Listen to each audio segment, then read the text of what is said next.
Good day everyone, so hope you're all doing really well. In front of you is a DPS or damage per second chart which shows you the amount of damage this particular team does at C6R5 level 100 over any given second. This is kind of an insane chart and we're going to discuss this and what power creep has done to Genshin Impact. So if you look at the chart, you can see throughout the chart that effectively Nicole Duran, that's meta. Melt, that's meta. Skirk Melt, yes, that's better than Skirk and Escoffier.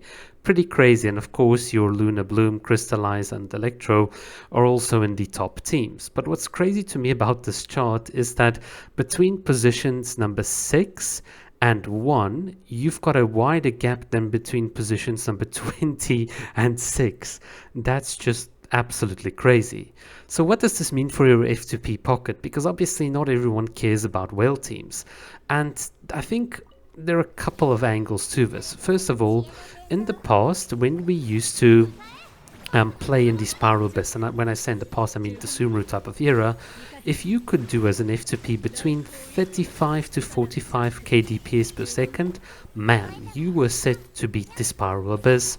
These days, with all the Notcry units, if you're not reaching at C0 with a 4-star weapon, at least 100k, you're wasting your time. Your artifacts are trash or something is wrong. And that's just how insane the game has become. But what does it matter to you?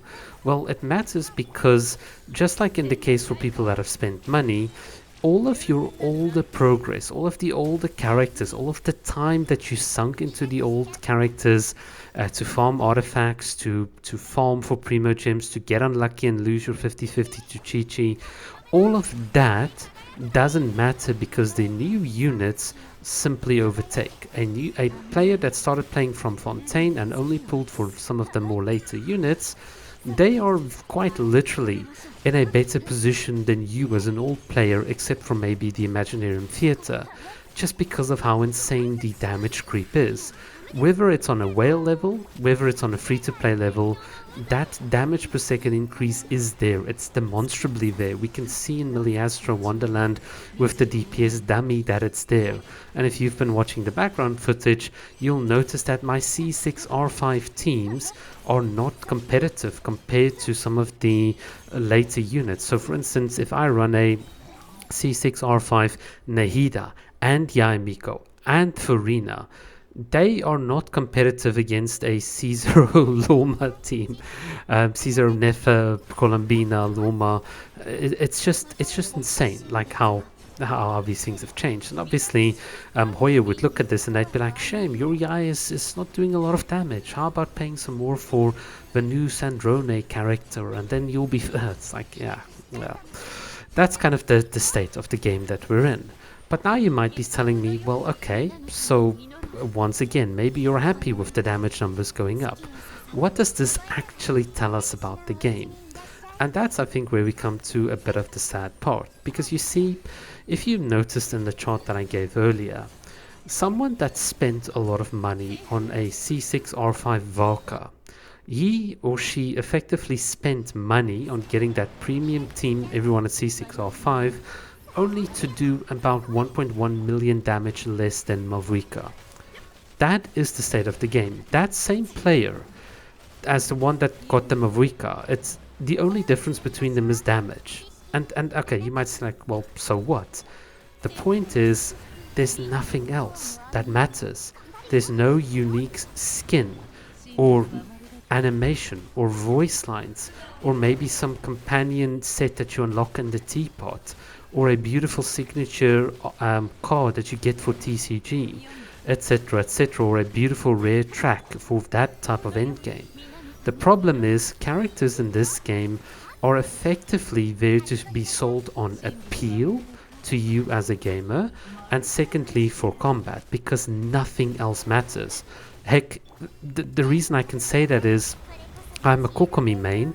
I've gotten no character skin for Kokomi. I even made a joke and said, I'll quit my channel if Nuvalet gets a skin before Kokomi. Well, he did. And who else gets a skin before Kokomi? Sitlali. Why? Because these units are doing well. They're selling well. That's what Hoya wants to do. They want to push those units, meaning that all the time and money and effort spent on Kokomi effectively, well, for me, I don't think it's wasted time, but if I have to look at it objectively, it's not accomplishing as much. And that is the key point that I want to make. Genshin Impact, and what really the power creep situation highlights, is just how bare bones the fundamental game is, because all it is just for you to go against a single boss with a bunch of gimmicks and do a bit of damage. That is it. And I think the problem for me is that all of the other end game modes, whether it's the theater, the card game, the rhythm game, all of these other things, Meliastra, all of it is being used to take resources, or they were used to take resources away from radically improving the base game experience. So what I mean by that is, imagine you had a roguelike endgame event where every single character in this game, if you play them, can get a unique talent tree that unlocks different routes that you can buff this character, which might unlock different capabilities, different animations, different particle effects. A true roguelike event that's not the Imaginarium Theater, but much, much better and much more deep and rich. That'll actually give you a reason to say, yes, I accept that for argument's sake, my Varka team is not going to beat the Mavrika team, but so what? I can have fun in so many other different ways. But we don't have that. We don't have that lack of fundamental, I don't know, ingenuity with the combat system. What Genshin seems to be really, really good at is creating these little bundle units and niche, I put in air quotes, niche teams that if you put all the not characters and all the Natland characters and all the Stellar Conduct characters together, they do really well. That's what Genshin is good at. But what they're not good at is fundamentally giving us a new mechanic that everyone can benefit, like in Wuthering Waves with the tune break mechanic. Of course, certain characters are going to benefit a bit more from that, but fundamentally, that's what I want to see. I want to see the core fundamentals being shaken up. I want to see more being done with the character models, because even the in-game events that we have, where we do get to use the characters, are very lackluster in terms of imagination. And I say this because when I look at Wuthering Waves, you've got so many cinematic moments, and you can obviously do the same in Genshin. You obviously can do the same. Come on. You really, really can.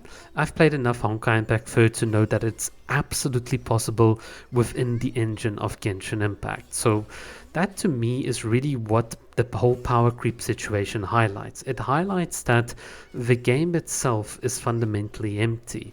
And what the devs are doing is they're just trying to use damage numbers and character appeal to try and sell you a reason to play the game, but not much after that. So I find that power creep is really a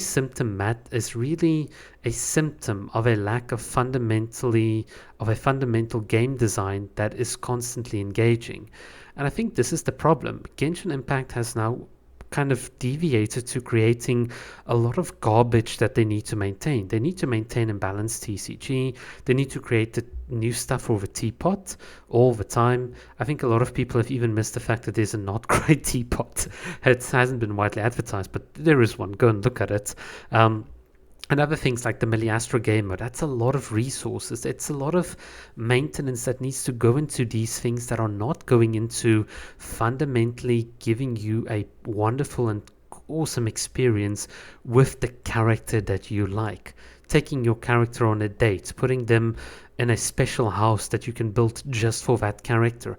I've got so many ideas. Like, there's so many cool things Genshin can do that can appeal to the casuals, that can appeal to the hardcore min-maxers beyond just the Jin Onslaught. And I'm just blown away by the fact that we'd rather try and entice you with big DPS numbers than actually putting in work into the fundamental game.